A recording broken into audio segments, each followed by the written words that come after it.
Hello everyone. ये है Q&A session जो मैंने पिछली दो वीडियो बनाई थी, जिसमें मैंने डॉक्यूमेंट वेरिफिकेशन मतलब जो डॉक्यूमेंट से रिलेटेड आपके सारे डाउट्स को इलेबोरेट किया था। कौन रिजेक्ट है, कौन एलिजिबल है, कौन नॉन एलिजिबल है, ठीक है, सारी कंडीशन बता दी थी। दूसरा मैं डिस्कस करने जाऊंगा जो डीवी के रिगार्डिंग है, मतलब किसको डीवी देने जाना है। तो इस वीडियो में मैं दोनों वीडियो के आपके जो डाउट्स हैं वो कंक्लूड करने का प्रयास करूंगा। ठीक है, चलिए शुरू करते हैं। पहले नंबर बात करते हैं डॉक्यूमेंट से रिलेटेड आपके डाउट क्लियर करते हैं जो भी आपने इस पे पूछे इस वीडियो में। ठीक है, जैसे आप जैसे कि राहुल परेशान ने बोला है कि सर 10th में मेन सर्टिफिकेट कौन सा होता है। हो सकता है आप लोगों के भी ये डाउट्स हो, ठीक है, और हो सकता नहीं भी हो। तो ये बहुत सारे डाउट्स सब लोग पूछते हैं क्योंकि ऐसा होना हर कोई रिप्लाई नहीं करता है, क्योंकि उससे क्या ही रिप्लाई मिलेगा, कौन रेस्पॉन्स करेगा।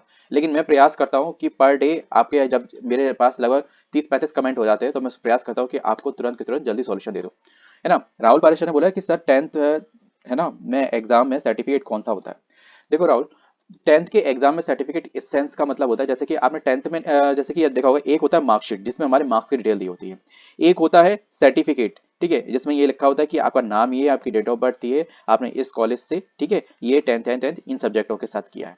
ठीक है, बट ऐसा देखा गया है कि जैसे कि पहले चलता था, पहले लगभग अगर मैं अपनी बात करूं तो मेरे साथ सिस्टर वगैरह के शायद थे, ठीक है, पर मुझे ये ध्यान मेरे नहीं है। ठीक है, अगर मेरा अपने 10th का देखूं तो मेरा जैसे कि सीबीएसई बोर्ड का हो तो सीबीएसई बोर्ड का मेरा 10th का पूरा कंप्लीट, पूरी आपको पता है वो एक किताब सी थी आती है ना, पीले रंग वाली, तो वही चीज पूरी थी। अब उसी में ही मेरा सर्टिफिकेट है, उसी में मेरी मार्कशीट है। तो मोस्टली ये है कि 10th की जो होती है ना सर्टिफिकेट और मार्कशीट सेम ही होता है।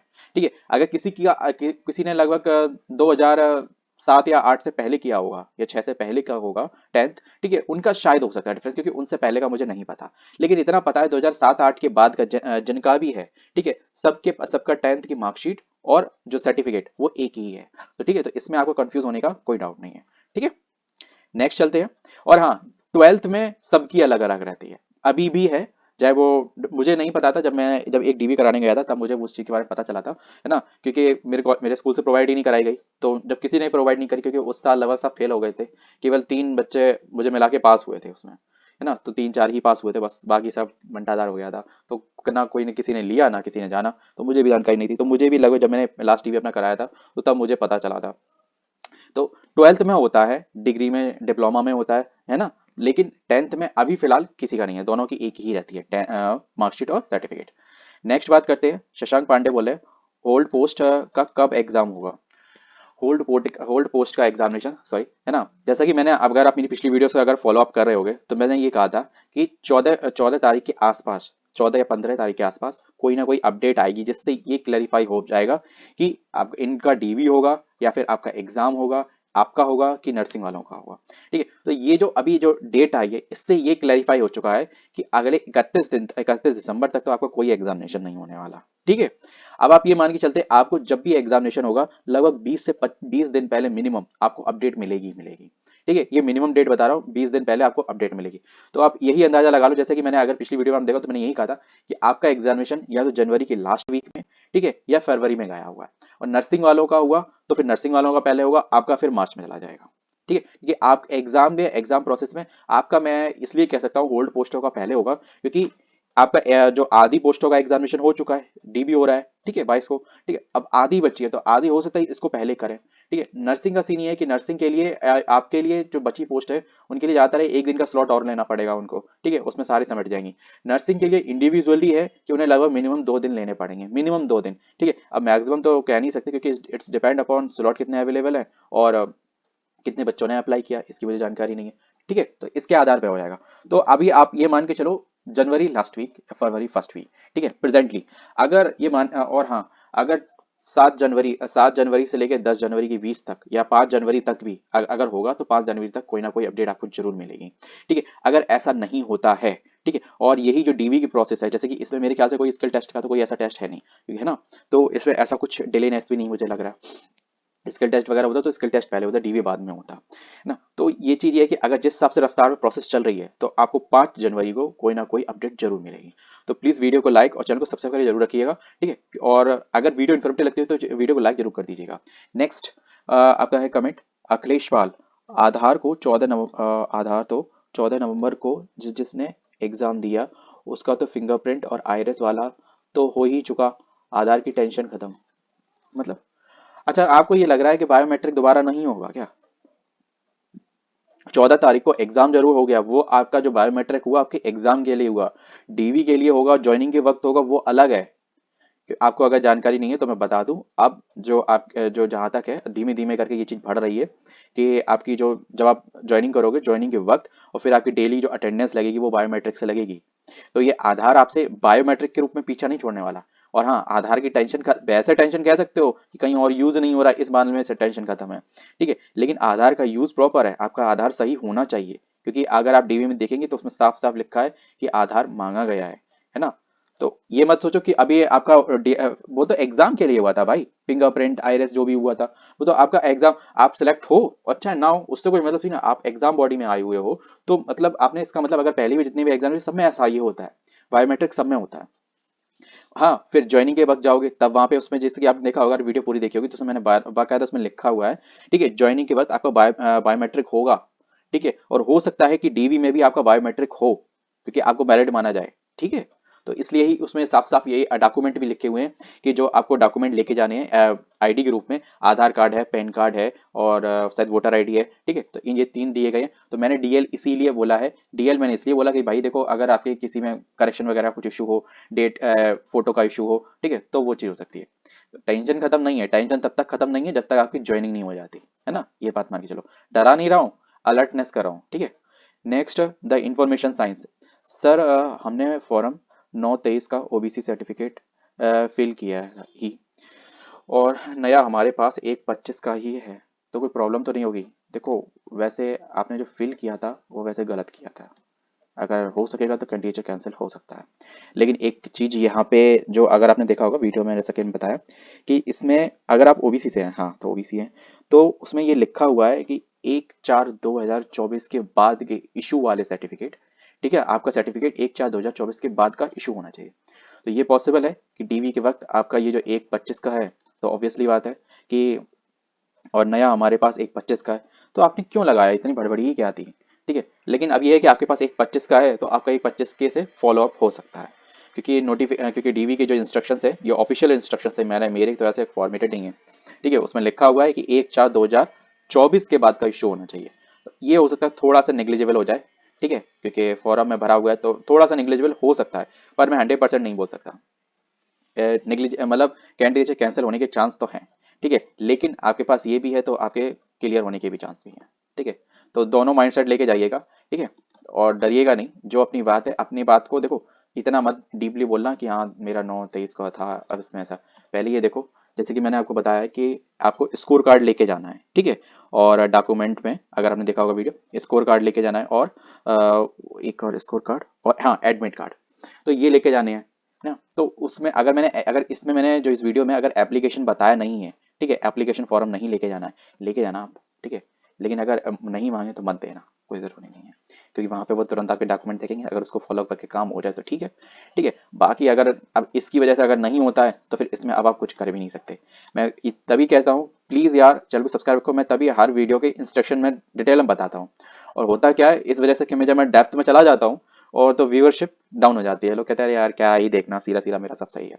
और ये जब चीजें आती है ना तब मुझे मतलब प्रेजेंटली गुस्सा आती है कि यार आप लोगों ने जो मेन लड़ाई जीत ली, और अगर हार रहे हो तो किस में हार रहे हो, ठीक है, इसमें तो हारना ही नहीं चाहिए। घर पे मत बताना अगर हो गया तो अगर कैंडिडेट कैंसिल हो जाए ना तो घर पे मत बताना, घर पे ये बोल देना कि मतलब रैंक में मतलब आगे वाले आ गए थे तो मतलब उनको ले लिया गया था, तो ना घर पे इतने डंडे पड़ेंगे, ठीक है, कि भूल जाओगे कि गिने कितने कितने छोड़े। सेम प्रॉब्लम मेरी भी है भाई, दोनों मिलकर ताली बजाओ और कुछ नहीं। रिलैक्स रहो, अगर आपके पास ये वाला रजिस्टर सर्टिफिकेट तो लेके जाओ, चांस है, मैं ये नहीं कह रहा, 50-50% आपके चांस है ना। ये नहीं है कि कैंडिडेट आपका कैंसिल हो जाएगा, लेकिन चांस 50% चांस है कैंसिल हो जाए, 50% चांस है कैंसिल नहीं हो। तो डरना नहीं, माइंड मेकअप करके कॉन्फिडेंस के साथ जाओ, जो होगा सो होगा, ठीक है, नहीं होगा तो अगले एग्जाम में तैयारी करो, ये गलती दोबारा नहीं करना, और क्या क्या कर सकते हैं इसमें। आप बैकेंड में जाके उसको कुछ नहीं कर सकते, लेकिन हाँ जैसे कि जो डॉक्यूमेंट बोले हैं वो डॉक्यूमेंट सारे ले जाना। अब आपके पास ये नया है, इसको ज्यादा क्लैरिफाई मत करना, इस चीज को ज्यादा क्लैरिफाई मत करना।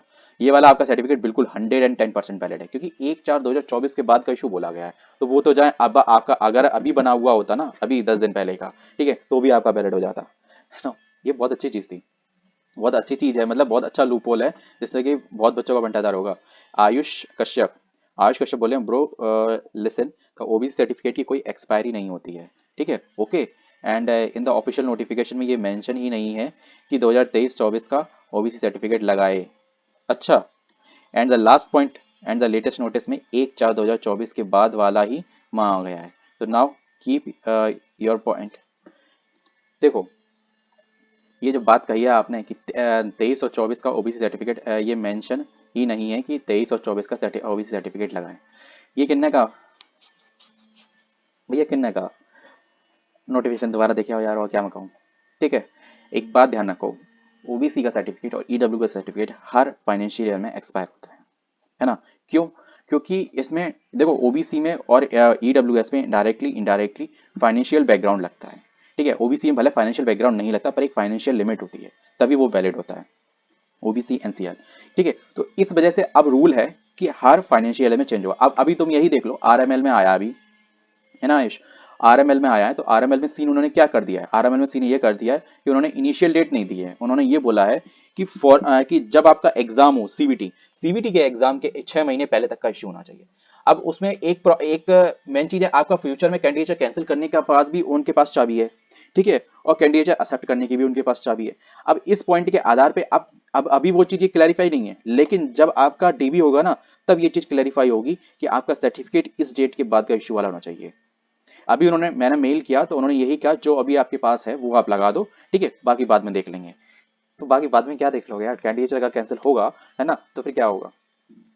तो उस आधार पे मैंने जैसे कि आपको बोला कि आपके 50-50% जो चांस है ना, इन्फॉर्मेटिक साइंस है ना, और लवकुश यादव, उस आधार पे मैंने बोला कि आपके चांस हैं कि आपका कैंडिडेट कैंसिल जाएगा। और हाँ, अगर ये नहीं लिखा है ना, वैसे मेरे को तो नहीं लग रहा, क्योंकि मैंने नोटिफिकेशन पढ़ा है ना, और अगर ऐसा होगा तो फिर यार ऐसा होगा कि ईडब्ल्यूएस के लिए पक्का लिखा होगा। तो अपन दोनों के लिए कंडीशन ऑलमोस्ट सेम रहती हैं, खासकर सर्टिफिकेट की डेडलाइन के अकॉर्डिंग। और मुझे नहीं लग रहा कि ऐसा नहीं लिखा होगा, लेकिन हाँ, एक चीज इतना पता है कि ये जो 1/4/2024 के बाद वाला मांगा आया गया है, ठीक है, तो वो चीज़ क्लैरिफाई है कि जो भी वैकेंसी निकलती है, कि उसके फाइनेंशियल ईयर, मतलब अगर 1 अप्रैल 2024 के बाद जो भी वैकेंसी निकली है और 31 मार्च 2025 के बीच की कोई भी वैकेंसी वाला ऑन डेट निकले, दोनों ही के लिए ये सर्टिफिकेट, मतलब 23-24 वाला वैलिड नहीं होगा और ये वाला सर्टिफिकेट वैलिड होगा। ठीक है, 1 अप्रैल के या 1 अप्रैल के बाद के इशू वाला, है ना। तो ये पॉइंट ऐसा नहीं है, ये मैं इसीलिए बता देता हूँ क्योंकि मैंने कुछ जगह एक्सपीरियंस किया है और फिर वो चीज़ मुझे क्लैरिफाई है। कहीं ये नोटिफिकेशन में होता है, कहीं ये नहीं होता, लेकिन जब डीवी का नंबर आता है ना, तो ऐसा ही ये क्लियर पॉइंट कर देते हैं कि 1 अप्रैल 2024। समझ रहे हो? नेक्स्ट, ऑल इन वन बोल रहे हैं, कितने नंबर हैं आपके भाई? अच्छा, इनसे पूछ रहे हो, पूछ लो। इंफॉर्मेटिक साइंस किस, अच्छा चलो, ये तो आप लोग आपस में बात करो। चलो नेक्स्ट, द कैम वर्ल्ड बोल रहे हैं, आई एम फ्रॉम लखनऊ, किसी को हेल्प चाहिए हो तो इसे टाइप करें तो बताना, किसी भी टाइप की तो बताना, किसी भी टाइप की या किसी भी टाइप की यार, वही तो लिख। ये कैरियर बाबा भाई, ये चलो ठीक है। ये आप किससे पूछ रहे हो भाई जी? ये भाई जी बताओ कि यूआर की 3 सीट है एंड ओबीसी की 1 सीट है, ठीक है, लाइब्रेरी ग्रेड में। मेरी ओवरऑल रैंक 6 है, ठीक है, तो कोई चांस है डीवी के लिए बुलाएंगे सेकंड राउंड में? अभी लाइब्रेरी ग्रेड में अगर मैं गलत नहीं हूँ तो एक से, अगर 3 सीट है तो 1 से 4 वाले बुलाए गए हैं अभी, ठीक है। और ओबीसी की 1 सीट है, इसमें 1 से 2 बुलाए गए हैं। वैसे तो उन्होंने अपने हिसाब से बुलाए गए हैं। अब ये कोई जरूरी नहीं है कि जिसकी फर्स्ट रैंक आई हो, सेकंड रैंक आई हो, वो बंदा हो ही अवेलेबल। ठीक है, तो रही बात चांस की, आपके चांस हैं, जैसा कि मैंने ये कहा कि अगर 3 सीट हैं और 6 रैंक है आपकी, तो आपको चांस मतलब वेट करना चाहिए। सेकंड राउंड आ भी सकता है और नहीं भी आ सकता है, it's completely depend how many candidate are appear in the DV. ठीक है भैया, ऐसा है, इस बीच में कई सारे डीवी हो चुके हैं, है ना, और बहुत से लोग ऐसे होते हैं कि इस वजह से और प्रेफर करते हैं कि भाई उनको उनकी साइड वाली चीज जॉब मिल गई, या फिर कोई भी फैमिली इशू, पर्सनल इशू, किसी भी कारण कभी कभी ऐसा होता है, वो लोग ज्वाइन नहीं करते हैं, वो अपना कहीं ना कहीं किसी हेक्टिक या फिर कोई भी इशू में डिजोल्व होते हैं इस वजह से। तो ये मत सोचो कि उम्मीद नहीं, बिल्कुल सेकंड राउंड की उम्मीद है, क्योंकि एसजीपीजीआई ने क्लियर कट बोल दिया था, यूपी के एसजीपीजीआई ने, है ना, क्लियर कट बोल दिया था कि 42 सीटें हैं, 42 सीट के बाद सेकंड लिस्ट नहीं आएगी। उन्होंने लिस्ट के नीचे ये लिख दिया था, लेकिन उन्हें 3 बार लिस्ट निकालनी पड़ी। पहली बार तो ओरिजिनल निकाली वो, फिर उसमें कैंडिडेट अपियर नहीं हुए, फिर दूसरी निकाली, ठीक है, फिर उसमें भी उतने उन्हें नहीं मिले, फिर तीसरी निकाली। तो ये मत छोड़ो कि भाई तुम तो बहुत पास में हो यार, ठीक है, तुम्हें क्यों उम्मीद नहीं छोड़नी चाहिए। हाँ, ये इतना कहूंगा, अपने डॉक्यूमेंट बिल्कुल रेडी रखो, क्योंकि अगर सेकंड राउंड डीवी होता है तो फिर ये मान के चलो जो होल्ड एग्जामिनेशंस का भी आगे जाएगा और आपका डीवी होगा।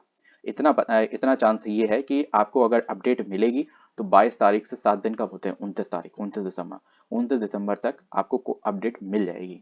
और चांसेस होंगे तो 24 या फिर क्रिसमस डे वाले दिन ही मिल जाए। ठीक है, छुट्टी वगैरह हो तो उस वजह से थोड़ा अफेक्ट हो सकता है, लेकिन वरना वैसे नहीं होगा। ठीक है, next, chance world career 10% chance है। आप लोग आपने इनसे पूछा, लेकिन मैंने सोचा मेरे से पूछा तो मैंने आपको बता दिया। सर ये बता दो, क्या डॉक्यूमेंट वेरिफिकेशन के लिए जिनको जाना है, क्या कोई मेल या मैसेज आएगा?